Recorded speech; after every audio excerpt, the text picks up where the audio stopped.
Join us and discover beautiful beaches, rugged landscapes, pretty towns, desolate mountain ranges that sweep down to stunning lakes, unique architecture, history and folklore, no shamrocks, no shillelaghs, and definitely no shenanigans, just naked Ireland.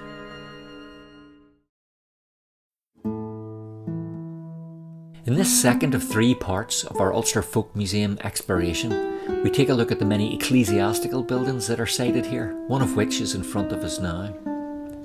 We also check out the RIC, Royal Irish Constabulary station, and our printers and premises of the old Northern Bank Company. And finally, at the very end, we look at a typical old Irish town cinema. So be sure to stay watching for that. We kick off with this visit to Omagh Meeting House, a Presbyterian meeting house built in 1717.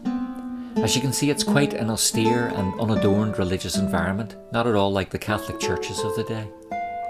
The early Presbyterian ministers were often Irish speakers, and in 1841 they had apparently established 120 Irish schools in County Tyrone alone, where students were taught using Irish translations of the Bible.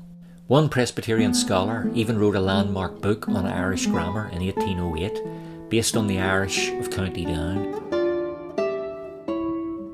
Next we see a replica of the St Patrick's Parochial Hall, that's still in situ today along the waterfront in Portaferry. We're going inside the parochial house beside it, which originated from Newton Ards rather than from Portaferry. If you'd seen some of the more humble dwellings that the working class inhabited in part 1 of this film series, then this interior will be in stark contrast to that.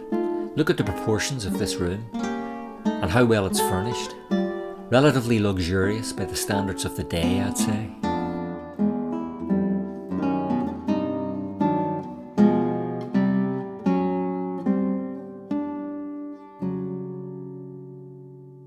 And now on to the original Drumcree Parish Catholic Church, built near Portadown in 1793.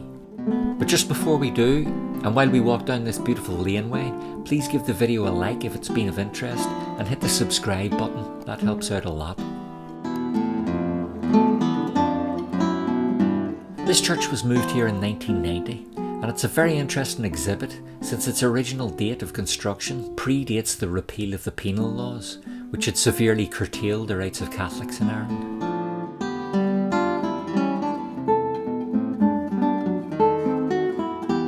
The other thing that might immediately strike you is how the architecture looks very like that of the Presbyterian churches from the era, with its galleries and barn-like layout. But of course it's too ornate to be a Presbyterian church, with its lavish altar setting, confessional at the end of the room, and stations of the cross on the walls. The organ dates from 1800 and came originally from a Church of Ireland in Drumore, County Down.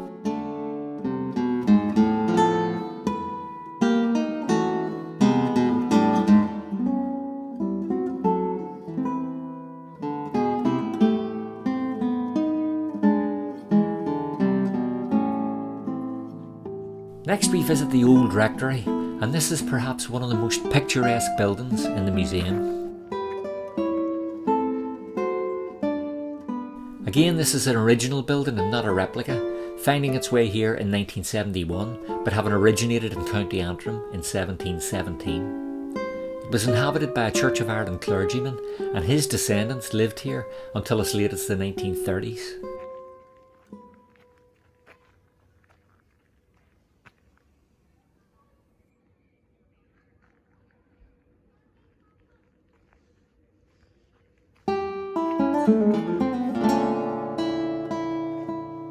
It's fair to say that this was a grand house in its day, and I wish you could smell the turf burning on the fire here.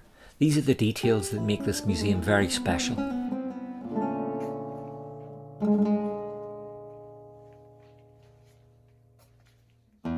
A nicely furnished room with the luxury of a piano.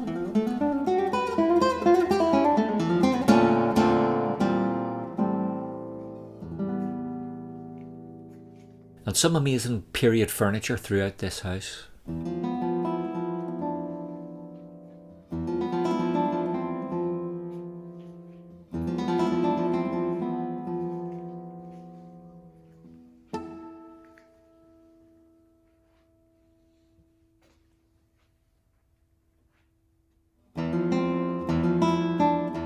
Here we see the clergyman's study.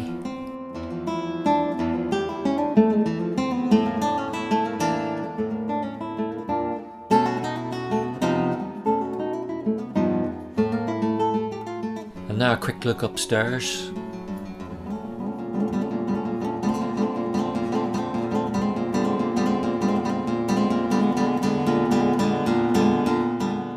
Look at the size of this chimney.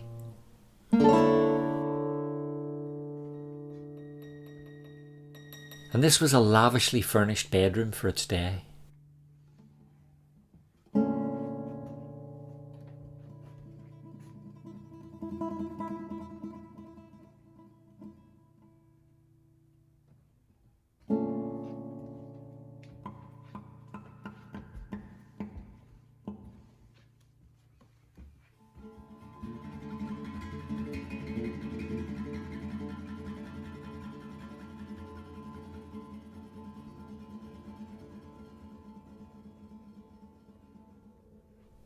Okay, now we're going to have a look at the police station across the road.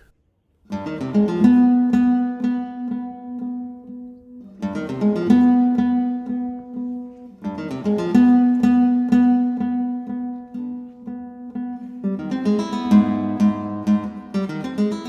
guessing this first room is where the main business would have been done, where you would have brought your complaint or been questioned perhaps. It's certainly not very private.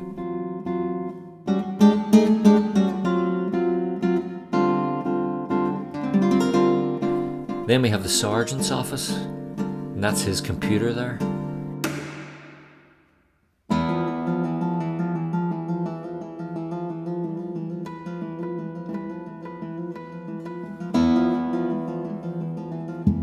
And this room is the place you don't want to end up.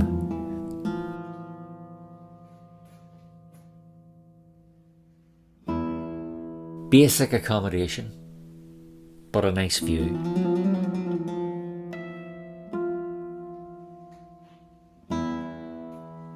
This building came from Castle Street in Antrim town and was typical of a domestic building that came to be used as a police station. And of course someone would have had to sleep here, particularly if some unfortunate was banged up in the cell. The Royal Irish Constabulary were disbanded in 1922 after partition, and the new police force for Northern Ireland became the Royal Ulster Constabulary, the RUC. And finally, a kitchen.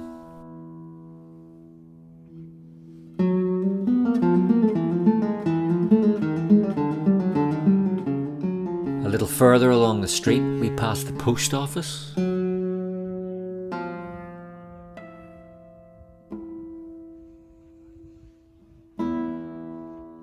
Before making a visit to W&G Bird's printers, this building is a replica, the original being in Coleraine.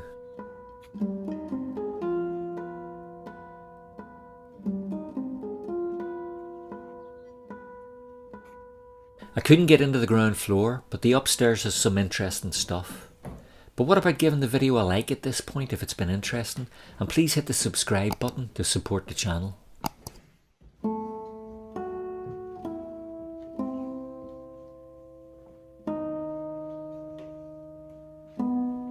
Here we are on the first floor, where we can see some original newspapers that presumably would have been printed on the machinery downstairs.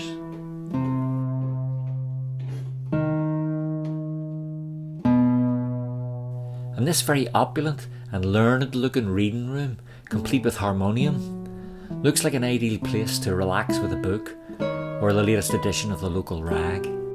Now we head up to the premises of the Northern Bank Company Limited, another replica building based on the company's Portglenone branch. The bank converted 2 houses in Portglenone, opening in 1920, and the bank manager lived in the house adjacent to the main bank with his family.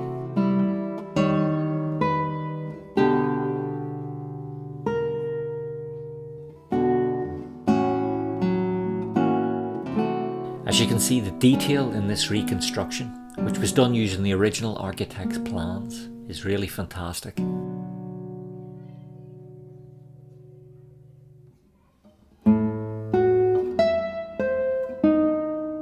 Across the road is the original Church of Ireland building from Kilmore, County Down, constructed in 1790 and moved here in 1976. As you can see, it's a very plain construction, and the interior is equally plain with its old style boxed pews. What's most unusual here is the stove mounted in the centre aisle. It looks almost like a bit of a safety hazard, but I'm guessing there weren't many safety officers around in the 18th century.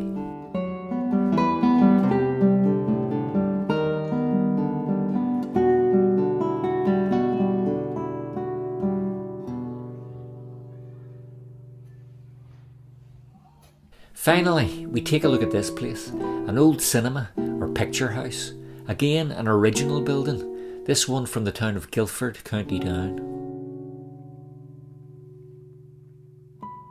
It was a silent cinema until 1931, at which point it went out of business like many of the older cinemas that couldn't afford to make the change in technology when the talkies arrived. The main auditorium, if that's even the right word for this hall, must have been cold in winter as it had no heating, unlike the church across the road. Apparently you could hire hot water bottles.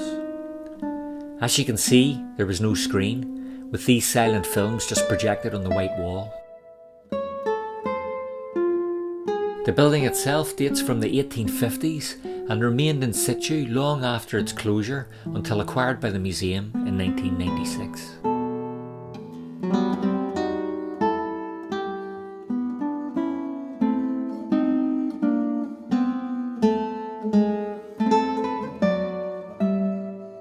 That's it until part 3 of the Ulster Folk Museum, so look out for that, and don't forget to subscribe before you go, and I'll see you then.